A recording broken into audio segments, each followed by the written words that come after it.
नमस्कार, मैं हूं एडवोकेट जितेंद्र दलाल और आप देख रहे हैं मेरा YouTube channel the legal aid. आज की वीडियो में बात करेंगे कि ज़मीन खरीदने के बाद आने वाली सबसे बड़ी समस्या और सबसे ज़्यादा आने वाली समस्या के बारे में।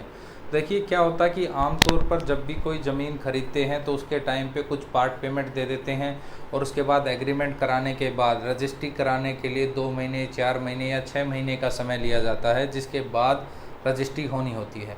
जैसे जैसे रजिस्ट्री का टाइम पास में आता है तो जिसको रजिस्ट्री आपके नाम पे करवानी होती है वो आनाकानी करता है।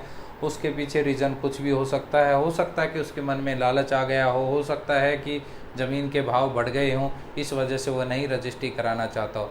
इस कंडीशन में मेरे से जो सवाल पूछे गए कि अगर सर मेरे साथ ऐसा हो रहा है तो क्या मैं एफआईआर दर्ज करा सकता हूँ या मेरे लिए क्या कानूनी प्रावधान है कि मैं वो रजिस्ट्री करा सकूँ।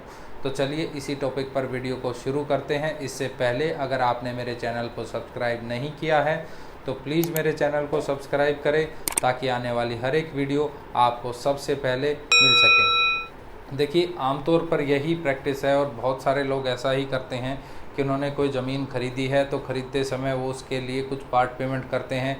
1 करोड़ की ज़मीन है तो उसमें 10 लाख रुपए बयाने के तौर पर देते हैं और 6 महीने का टाइम लेते हैं रजिस्ट्री कराने के लिए। 4 महीने का जब समय हो जाता है तो उस प्रॉपर्टी के या तो भाव बढ़ जाते हैं या उस आदमी के मन में लालच आ जाता है जिसको रजिस्ट्री करानी होती है, वो रजिस्ट्री आपके नाम पे नहीं कराना चाहता, आनाकानी करता है। इस कंडीशन में आपके पास क्या रेमेडीज़ उपलब्ध हैं? तो देखिए इस कंडीशन में आपके पास सिविल और क्रिमिनल दोनों ही रेमेडीज़ उपलब्ध हैं।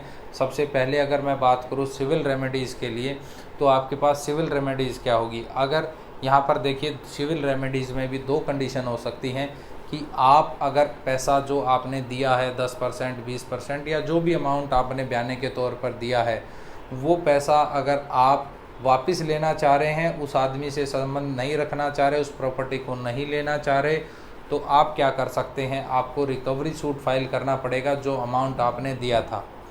और रिकवरी सूट के लिए आपको कोर्ट फीस देनी पड़ेगी। यहाँ पर ध्यान रखने वाली सबसे ज़रूरी बात यह है कि सपोज़ अगर आपने 10 लाख के एडवांस दिया था और उसकी अब रिकवरी सूट फाइल कर रहे हैं तो आपको उसके लिए 10 लाख पर कोर्ट फीस देनी पड़ेगी।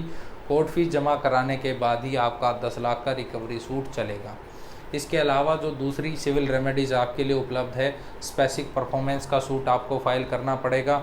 उसके लिए आपको क्या है, स्पेशल रिलीफ एक्ट में इसके लिए प्रोविज़न दिया गया है कि आपका एग्रीमेंट हुआ है और आपका जो बचा हुआ पैसा है, सपोज़ आपने 1 करोड़ की प्रॉपर्टी खरीदी है, 1 करोड़ में से आपने 20 लाख दे दिया है और 80 लाख जो बचे हुए हैं वो आप देने को तैयार हैं। आप तो यही चाह रहे हैं कि मेरे को तो ये प्रॉपर्टी लेनी है और आपकी एग्रीमेंट की जो टर्म एंड कंडीशन है उन पर आप सारी टर्म एंड कंडीशन पर खरे उतर रहे हैं, यानी आपके पास वो 80 लाख रुपए जो बचे हुए हैं देने के लिए भी हैं और आप देना भी चाह रहे हैं। इस कंडीशन में आप सूट फाइल कर सकते हैं सिविल कोर्ट में और सिविल कोर्ट में आप ये एविडेंस दें, साक्ष्य दें, उसके बाद कोर्ट ऑर्डर करेगा, उसको वो ज़मीन आपके नाम पर करानी ही पड़ेगी।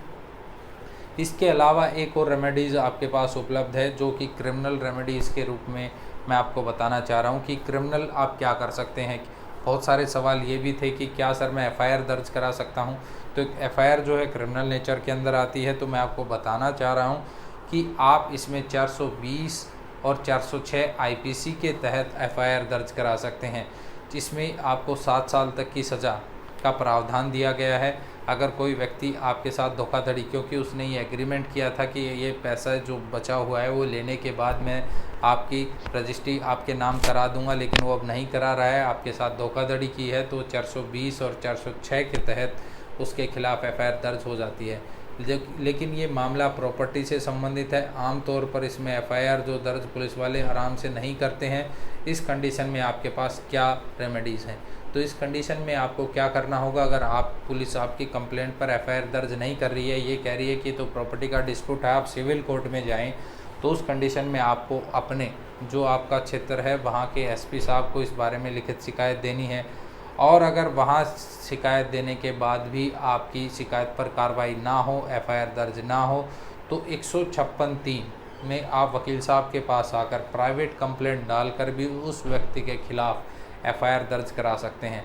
तो देखिए आपके पास ये रेमेडीज़ उपलब्ध हैं, इसमें से जो रेमेडीज़ आपके लिए अच्छी अवेलेबल हैं अगर मैं आपको सजेस्ट करूं तो आप इसमें 156(3) के तहत जाकर भी अगर आपको एफआईआर दर्ज करानी पड़े तो वहां तक कराएं, क्योंकि एफआईआर दर्ज कराने से प्रेशर क्रिएट होता है। जिस आदमी को प्रॉपर्टी देनी है तो ज़्यादा झंझट में नहीं पड़ना चाहेगा और वो आप प्रॉपर्टी आपके नाम करा देगा। अगर आपको प्रॉपर्टी नहीं चाहिए, आदमी अच्छा नहीं लग रहा है, आपको लग रहा है कि आगे भी इसमें समस्याएं आएंगी, तो आप इसके लिए रिकवरी सूट फाइल कर जो आपने पैसा दिया है वो वापस पा सकते हैं।